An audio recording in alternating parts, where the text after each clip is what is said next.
আসসালামু আলাইকুম। আমি নাহিদা। কেমন আছেন আপনারা? আশা করছি আল্লাহর রহমতে ভালো আছেন। আলহামদুলিল্লাহ, আমরাও ভালো আছি। আজ হচ্ছে শনিবার আর এখন বাজে সকাল 6টা। আর এখন থেকে আমি আমার ব্লগটা স্টার্ট করছি। আই হোপ আমার আজকের ভিডিওটি আপনাদের ভালো লাগবে। রোজকার দিনের মতো আগে বেডটা ঝেড়ে গুছিয়ে নিলাম, কেননা বেডটা যদি একটু পরিষ্কার থাকে তাহলে কিন্তু মনে হয় একটু হলেও রুমটা গোছানো আছে। তো বেডটা গুছিয়ে নিয়ে একটু শাক উঠাতে গেছিলাম। তো এখানে 3 পদের শাক আছে। এক হচ্ছে মিষ্টি কুমড়ার শাক আর পেপলির পাতা, আর আমি কয়েকটা পুঁই শাকের ডগা নিয়েছি। আর এই শাকটা আজকে একটু রান্না করব, কেননা এই শাকটা অনেক দিন ধরে খেতে খুব ইচ্ছা করে, কিন্তু সেইভাবে আর কি 3টা একসাথে পাওয়া যায় না। তো সেই কারণে হচ্ছে রান্নাটা করতে পারিনি। তো আজকে তো পেয়ে গেলাম হাতের মাথায়, আর সেই সাথে পাঙ্গাস মাছের তেলও আছে। তো সব দিক থেকেই খুব ভালো হবে, সেই কারণে কিছুটা হচ্ছে শাক উঠিয়ে নিলাম।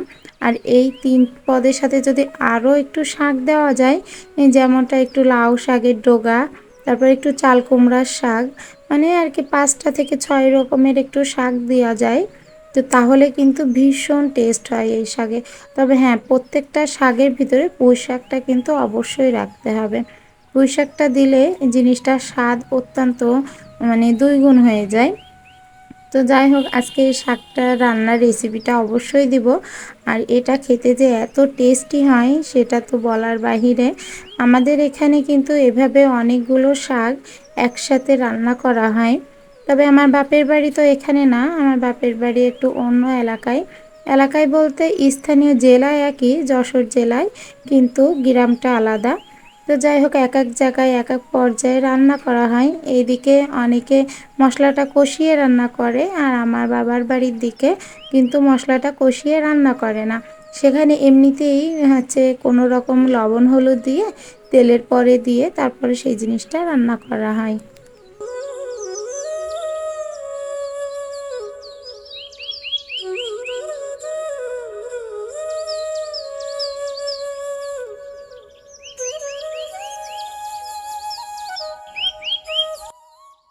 আমি কিন্তু শাকটা প্রথমে আগে হাত দিয়ে পাতাগুলো ছিঁড়ে নিয়েছি, কেননা হাত দিয়ে পাতাগুলো ছিঁড়লে আমার কাছে মনে হয় শাকের স্বাদটা ভালো লাগে। আর হচ্ছে ডাঁটাগুলো বটি দিয়ে কেটেছি, যদিও বা জালি ছিল তবুও ওইভাবে সাইজ করে কেটে নিয়েছি। তো ডাঁটাগুলো আগে ধুয়ে নিলাম, আর শাকগুলো ভালো করে কষলিয়ে ধুতে হবে, সে কারণে শাকের পাতাগুলো আলাদা করে রেখেছি। আর এই এক সাইডে এইটুকু হচ্ছে পাঙ্গাস মাছের যে তেলটা থাকে চর্বি, তো সেই মাছের তেল, এটা কিন্তু ক্ষতিকর না, বরঞ্চ আরও স্বাস্থ্যের জন্য খুবই ভালো এই মাছের তেলগুলা। অনেকে হয়তো ফেলে দেয় অথবা জাল করে তেল করে সেগুলো ভাজি খায়। তবে যারা ফেলে দেয় অথবা জাল করে সেগুলো আলু ভাজা কিংবা অন্য কোনো ভাজিতে দেয়, তো তাদের ক্ষেত্রে বলবো, যদি আপনারা সেই তেলটা দিয়ে কোনো রকম যে কোনো শাক রান্না করেন তাহলে কিন্তু খেতে সেগুলো ভীষণ আকারে টেস্টি হয় আর ভীষণ ভালো লাগে। আর সেটা শরীরের পক্ষে কিন্তু কখনোই ক্ষতিকারক নয়।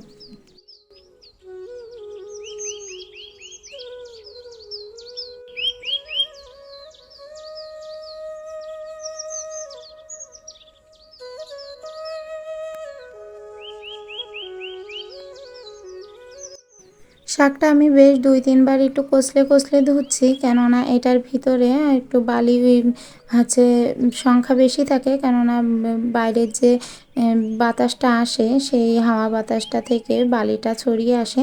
আর আমার পাশে যেহেতু রাস্তা, অনেক গাড়ি ঘোড়া যায়, তো ছাদে হলেও সেটা পৌঁছায়, নিচে হলেও সেটাই পৌঁছায়। আমার রুমের ভিতরেই তো অনেক হচ্ছে ধুলা পড়ে, তো সেই কারণে শাকটা সুন্দর করে আগে ধুয়ে তারপরে কিন্তু দুইটা একসাথে করে নিয়েছি। অনেক ক্ষেত্রে দেখা যায় সংসারে সবসময় কেনা জিনিসই হচ্ছে খেতে খেতে অনেক ঝামেলাও হয়, আবার অনেকটা সামর্থ্যেরও সমস্যা হয়ে যায়, যে প্রত্যেকটা দিন কমসে কম প্রায় 60-70 টাকার তরি তরকারি লেগে যায়। কেননা এখনকার দ্রব্যমূল্যের যে পরিমাণে দাম, সেই হারে কিন্তু প্রচুর পরিমাণে হচ্ছে টাকারও প্রয়োজন আছে, আবার সেগুলো সারমুক্তও নয়। তবে টাকার প্রয়োজনটাই আগে, কেননা ওটা হচ্ছে এতটাই মানে লাগে যে বলার মতো না। আর যদি একটু সংসারটা বেশি বড় হয় তাহলে তো আর কথাই নেই। তো আমি আজকে শাকটা রান্না করলাম। প্রথমে আগে একটু চর্বিতে লবণ আর হলুদ দিয়ে একটু জাল করে নিয়েছি, আর তার ভিতরে পুঁই শাকটা দিয়ে দিয়েছি। এর ভিতরে একটু পেঁয়াজ কুচি, একটু কাঁচা ঝাল আর একটু কয়েকটা রসুন। তাছাড়া আর কিছুই কিন্তু দেয়নি। জিরে বাটা, শস্য বাটা এগুলো কিন্তু কোনো কিছুই বাটাবুটি দেয়নি। কেটে কুটেই রান্না করেছি। আর এটার ভিতরে আর কিছুই দেব না, শুধু যে তেলটুকু দিয়েছি অতটুকুতে আমার রান্নাটা হয়ে যাবে। আমাদের মতো মধ্যবিত্ত পরিবারে যদি একটা দিন একটু শাক ভাত অথবা একটু ডাল ভাত খাওয়া যায়, তো একটা দিনে প্রায় বেশ কিছু টাকা সেভ যায়। অনেকে বলবে এই টাকা দিয়ে কী হয়, কিন্তু তেমনভাবে চোখে দেখা না গেলেও অনেকের সময় দেখা যায় একটা টাকার জন্য হয়তো 100 টাকা পূর্ণ হয় না। তো ঠিক তেমনই, যে একটা দিনের সবজি অথবা তরকারিটা যদি নিজের বাড়ির হয় অথবা কোনোভাবে যদি সেটা নিজেরা যে কোনোভাবে ম্যানেজ করে রান্না করতে পারি, তাহলে কিন্তু সেই বেলার যে সবজিটা সেটা পরের বার ইউজ করা যায়, এবং সেই যে টাকাটা থেকে যায় সেটা কিন্তু বেশ কিছু টাকায় হাত খরচ হিসেবেও অনেক সময় লেগে যায়। অনেকে হয়তো বলবেন এই কথাটা শুনে যে হ্যাঁ, একটা বাজারের জন্য এরকম। আসলে অনেক ক্ষেত্রে দেখা যায় কি যে মধ্যবিত্ত পরিবারে অনেক কিছুই হয় যেগুলো আমরা অনেক সময় প্রকাশ করি না, আবার অনেকে হয়তো প্রকাশ করে। তবে যেটা বাস্তব সেটাই আমি বলছি।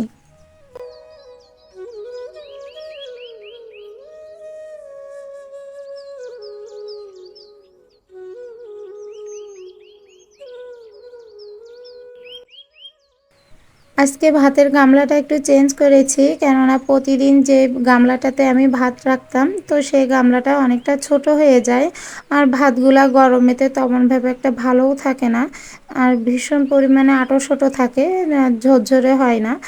ভাতটা আটা গোটা থাকলে সেই ভাতটা আর কি খেতেও ভালো লাগে না। তো সে কারণে এই গামলাটা বেরো করলাম। আর মাঝে মধ্যেও যদি রান্নাঘরে আসবাবপত্র একটু চেঞ্জ আনা যায়, যেমন যে বাটিগুলা ইউজ করছি সে বাটিগুলা বাদ দিয়ে যদি আর এক ধরনের বাটি ইউজ করি, তাহলে কিন্তু সংসারটাকে একটু নতুন নতুন মনে হয়, আর মনে হয় যে একটু নতুনত্ব আসছে আমার ভিতরে। যে কোনো জিনিস রান্নাঘরের হোক, ঘরের হোক, যেটা আপনি রেগুলার সামনে দেখছেন সেটা একটু চোখের সামনে থেকে সরিয়ে রাখবেন। তবে দেখবেন যে আপনার রুমটা একটু অন্যরকম লাগছে। আবার কিছুদিন পরে হয়তো সেটা আবার সেই জায়গায় রাখবেন, তখন কিন্তু ভালো লাগবে। কিন্তু একঘেয়েভাবে কোনো কিছু দেখতে কিন্তু কারোরই ভালো লাগে না। তো এই তো আমি এই হাঁড়ির এখানে পুরো আমার 5 পোয়া চালের ভাত ভালোভাবে ধরে যাচ্ছে, আরও কিছুটা জায়গা ফাঁকা থেকে যাচ্ছে। আর আগে যে গামলাটায় আমি ঢালতাম, তো সেই গামলাটায় হয়তো কি যখন ভাতটা ঢালতাম তো তখন অনেক সাইড থেকে পড়ে যেত, আবার আঁটো-শোটো হয়ে যেত, যখন তখন ঝরঝরে থাকতো না, দলা হয়ে থাকতো। তো আজকের ভাতটা একটু নামাতে লেট হয়েছে বলে তলের দিকে একটু লেগে গেছে। তো তাতে সমস্যা নাই, কেননা খুব একটা হয়নি, দু একটা ভাত একটু তলে থেকে লাল হয়ে উঠেছে। তবে এই পোড়া ভাতটা কিন্তু অনেকে খেতে খুব পছন্দও করে। আমার এই সাধারণ জীবনযাপন যারা আপনারা পছন্দ করছেন তাদেরকে তো অনেক অনেক ধন্যবাদ। আর আমার নতুন ভিউয়ার্সরা যারা আমার নতুন দেখছেন আজকের ভিডিওটি, তো আমি তাদের ক্ষেত্রে বলবো প্লিজ একটা লাইক করে দিবেন। আপনার একটা লাইকে আমার এই ভিডিওটি অনেকের কাছে পৌঁছে দিবে, আর আমাকেও ভিডিও তৈরি করতে উৎসাহিত হব, আমি নিজেও উৎসাহিত হব। তো যাই হোক, আপনারা যদি চান আমার চ্যানেলটিকে সাবস্ক্রাইবও করতে পারেন। তো রান্নাটা কমপ্লিট হয়ে গেছে, এদিকে আমি একটু পরিষ্কার করে নিব। আমার যেহেতু রান্নাঘর নাই, তো রান্নাঘরের জন্য একটু কষ্ট করতে হচ্ছে। বাইরে আমার এভাবেই খোলা জায়গায় রান্না করতে হয়, আর সেগুলার কাজকর্ম এরকম যদি একটু এলোমেলো থাকে সামনেটা, তাহলে কিন্তু ভীষণ পরিমাণে বাজে দেখা যায়। তো সে কারণে রান্নাটা হয়ে গেছে, চুলার আশপাশ থেকে সম্পূর্ণ জিনিসটা গুছিয়ে নিয়েছি, আর খাবার দাবার তো ঘরে নিয়েই গেছি। এখন এই যে চারিপাশটা একটু ঝাড়ু দিয়ে পরিষ্কার করে নেব রান্নার পর। আর আমার ভীষণ পরিমাণে একটা অভ্যাস যে আমি রান্নাটা বিশেষ করে করার পরই আমার রান্নাঘরটা পুরো একেবারে ঝেড়ে গুছিয়ে মুছে রাখাটা অভ্যাস। কেননা আমার মনে হয় যে আমার বাসায় যে কোনো গেস্ট অথবা আমি নিজে থাকলেও যদি কেউ আসে তাহলে হচ্ছে বুঝতে না পারে যে আমি চুলাটায় রান্না করেছি। তবে গরম চুলাটা তো লেপা ঠিক না, সে কারণে হচ্ছে চুলাটা লেপাটা বাদ থাকে, কিন্তু তা ব্যতীত সম্পূর্ণ সব কিছু হচ্ছে গুছিয়ে তারপরে হচ্ছে এখান থেকে ওঠা হয়।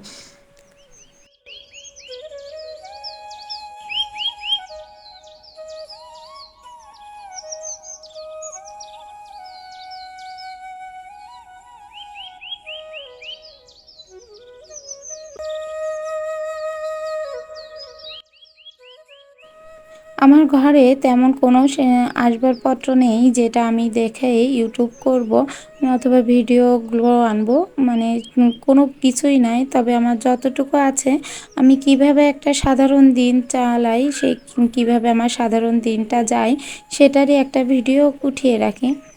তো সেই ভিডিওটা দেখে আপনারা একটা লাইক দিলেও সেটা আমার কাছে অনেকটা আনন্দের।